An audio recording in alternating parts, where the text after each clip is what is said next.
Modern Warfare 2. Do you think of across the map noob tubes? Maybe quick scoping on Rust with one of your friends? Surely you have some fond memory of this game. Whether it's getting spawn killed by that one dude with X's in his name, or running around the map with Commando and your newly acquired Marathon Pro, now letting you sprint around the map eternally like your neighborhood crackhead. Modern Warfare 2 was one of my favorite games of all time, and I've spent hundreds of hours of my childhood playing this game. Occasionally I would sneak into my brother's room while he was either at school or hanging out with his friends, and crack open that lime green Xbox 360 Modern Warfare 2 case.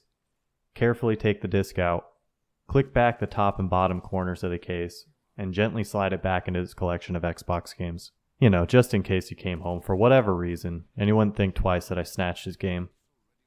As I went back to my room, I closed my door and placed the disc inside of my Xbox. I'd take the controller and excitedly hit the little panel on the Xbox, play Modern Warfare 2. Next, I'm greeted with the sound I heard more than me getting yelled at for not doing my homework.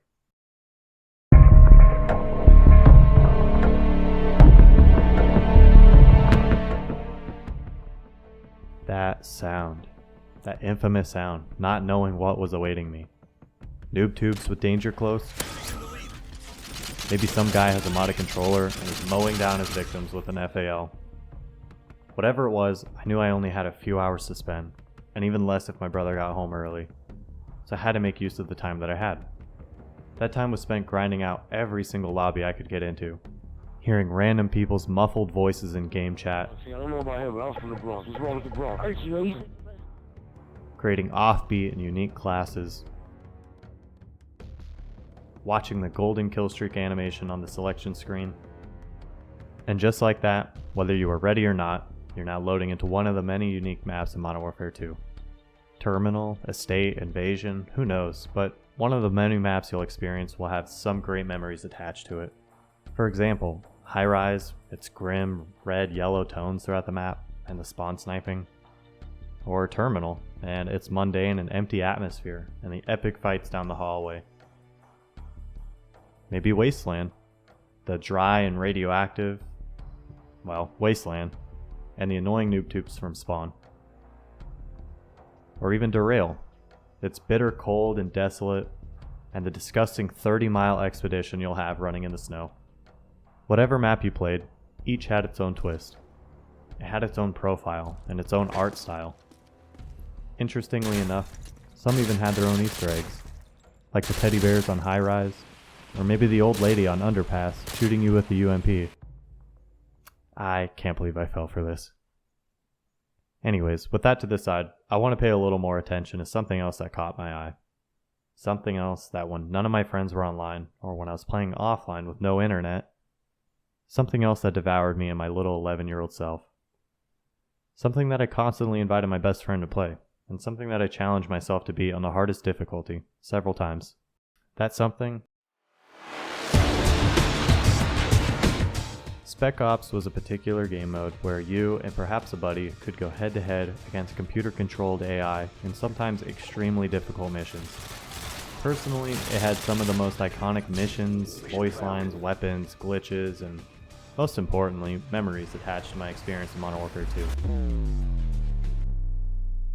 A lot of people are familiar with the snowy, slow-paced stealth mission Evasion, where you're mysteriously dropped in the middle of a snowy forest, equipped with the silenced M21, instructed not to use loud weapons as they'll attract a lot of attention.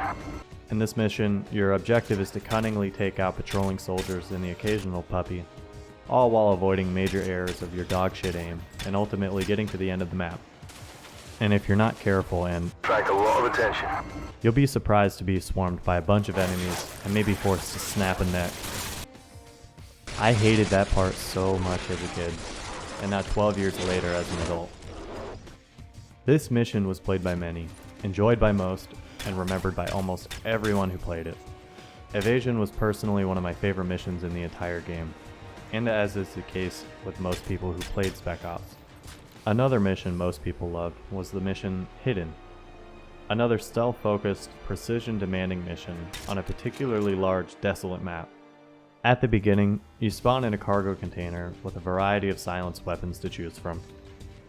I don't know why they offer you a silent shotgun on one of the largest maps in the entire game, but immediately you encounter a few enemies having small talk about which nuke boosting spots they want to use later, and your job is simply to decimate them silently. Throughout the mission, you'll also encounter Mother Nature sending grass assassins to punish you for littering radioactive waste across her scalp, some of which are annoyingly difficult to find the first few times you play it. To me, the sheer beauty of the mission is simply the immersion, which years later I still find myself getting invested in. That feeling of total isolation, opening your eyes to the surrounding cargo crates with a silent sniper, immediately knowing what you got yourself into.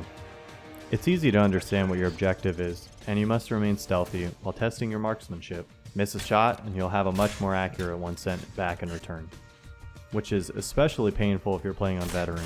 Making your way across the radiation-infested fields will lead you to a seemingly abandoned church. However, it's clearly occupied with enemies. And I guess this is where the shotgun comes in handy, but this is where stealth really comes into play.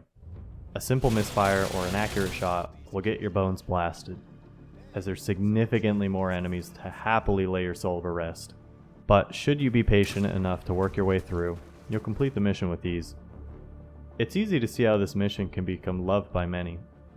Everyone loves an immersive and methodical approach to sniping your enemies down. This is also where you can experience one of the most impressive glitches in all of Spec Ops. Most people know how to do this, and it's extraordinarily simple. A few easy jumps and you're out, and you have a ton of land to explore. From abandoned buildings to creepy posters and even a little bit of ice skating. You can spend half an hour just running around looking at the extremely detailed outer parts of the map. I remember vividly playing through both of these missions, having a blast feeling like the cleanest sniper the military has ever seen. But these are just 2 of a total of 23 separate missions available to you, and as you can expect, most of them are completely different from one another. In one moment, you're in a snowy mountain. In another, you're piloting an AC-130, covering your buddy. There's something about these missions that give me an overwhelming feeling of nostalgia. A true time capsule to my childhood. I can remember each of these missions vividly, playing through them after a dreadful week of school, excited to invite my friend to join up with me to conquer through a variety of challenging missions. Sometimes we'd hop out of the map, other times we'd get the shit scared out of us by the dooming sound of a juggernaut spawning in.